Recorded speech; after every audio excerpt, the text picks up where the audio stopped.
My tea's gone cold, I'm wondering why I got out of bed at all. The morning rain clouds up my window, and I can't see it all. And even if I could, it'll all be great. All right, we're here with Sam Estrada, Panhandle Nationals 2025. Man, what a difference it's been. Tell us a little bit about what you're doing here. Well, man, we just kind of took a look at everything, like everything from the ground up, schedule-wise, awards-wise, just promoting-wise. Like we took it, we dissected it, tried to figure out how we could get people here. Like the holiday weekend was a big deal, so we heard a lot of things about it being on Thanksgiving. But as you can see, we have 1,100 kids who think it's okay to wrestle on Thanksgiving weekend. So we just adjusted some things, made some remote weigh-in sites, people to stay at home with their families a little bit longer. We made our early morning weigh-in sites so these kids in the afternoon didn't have to show up as early. So we kind of modified the schedule, catered to more of the people and what they need. And man, we're having a huge turnout. Looked at the awards, and we revamped the awards completely.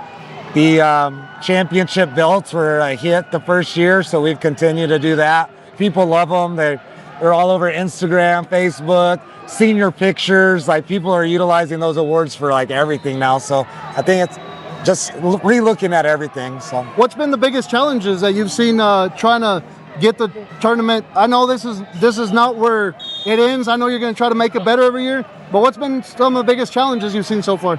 Well, there's just being in the community and things like that. There's a lot of just like we did it this way, we did it that way, and so I just kind of look at it with fresh eyes and be like, okay, like maybe we should do something a little bit different. And so we started making little changes here and there, and people started seeing like the growth and just how things were growing and stuff. And so they were more open-minded to make changes. And so when people started opening their mind to change, then this thing like really took off. So we had to get out of our old ways, look at it fresh and new, and say, okay, maybe we need to do a lot of things different. And so we just completely re-looked at it. Once we got rid of like old ways of thinking and just really opened our minds, like things really grew. So you've gone through half of the tournament today.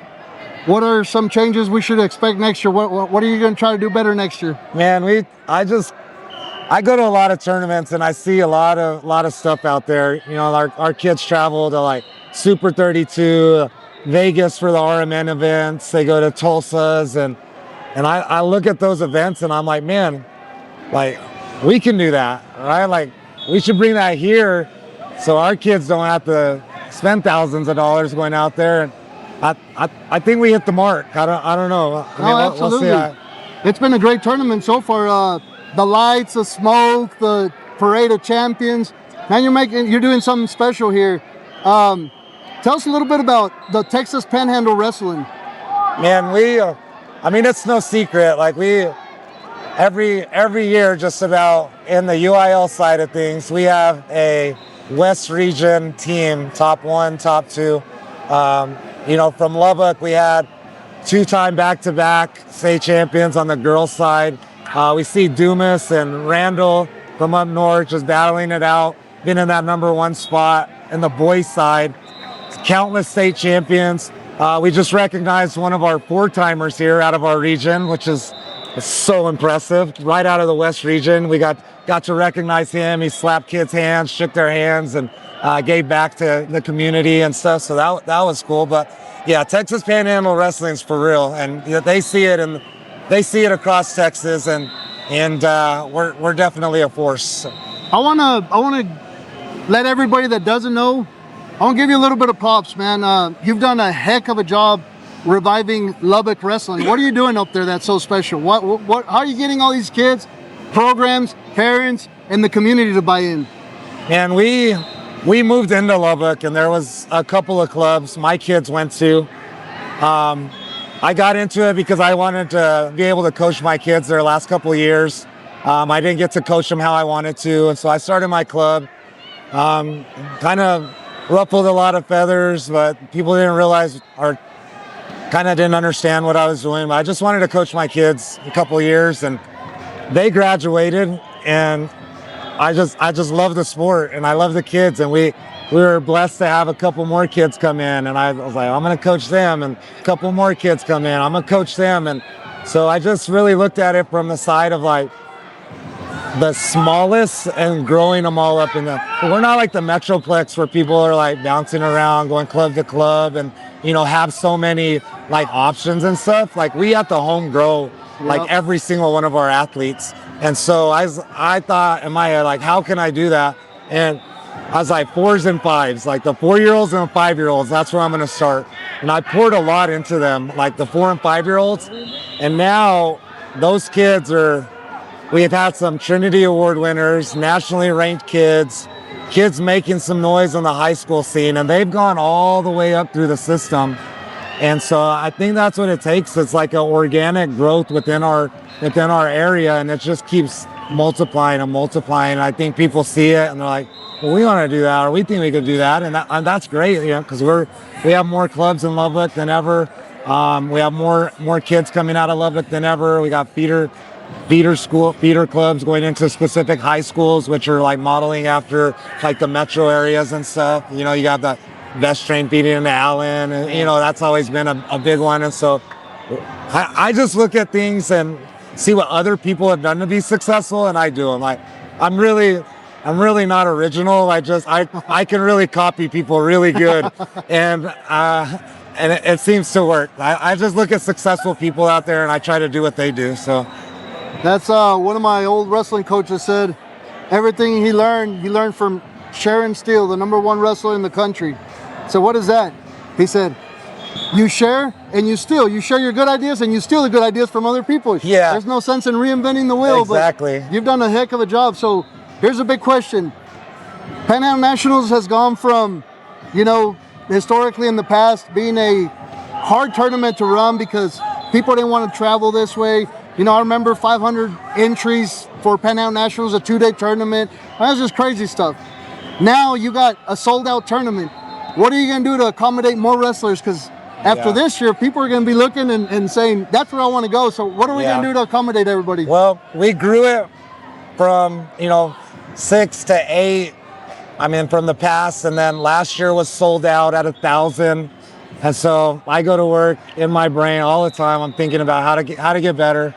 So we've got rid. I don't know if you guys remember the big stage here, but it took probably all the way out there. So we got rid of that little baby stage back over there with people like Heather and all the all of our board out there hammering it out in a small little area so that we could add 2 more mats. So we added 2 more mats. So we have 12 this year.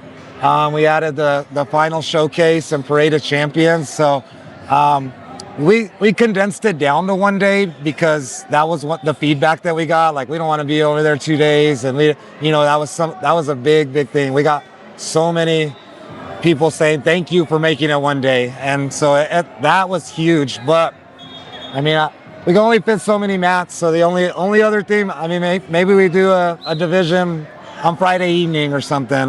We just got to kind of put the pencil to the paper and figure some stuff out, because it's tough telling people, I'm sorry you can't register for the tournament. Like, I hate telling people, like, no, you can't wrestle this weekend. And so, we shut it down at 1,000, but, people already had started the process. And so they just kept kind of pouring in, and we ended up over 1,100 entries. So. That's amazing, man.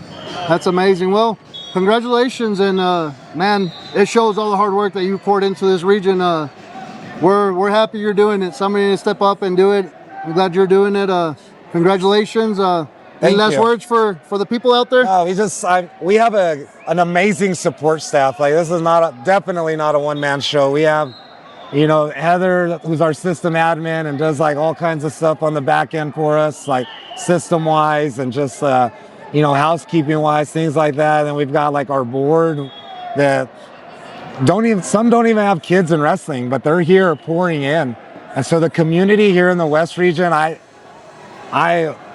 would say is the best out there. And we love the support that we get. We have these clubs running tables from 7 a.m. to probably 10, 11 at night. We'll see what happens tonight, but they're they're there manning those things. But yeah, our behind the scenes people, like I can't thank them enough. Like they're what makes it work. And so I appreciate the love and support that we have here in the West.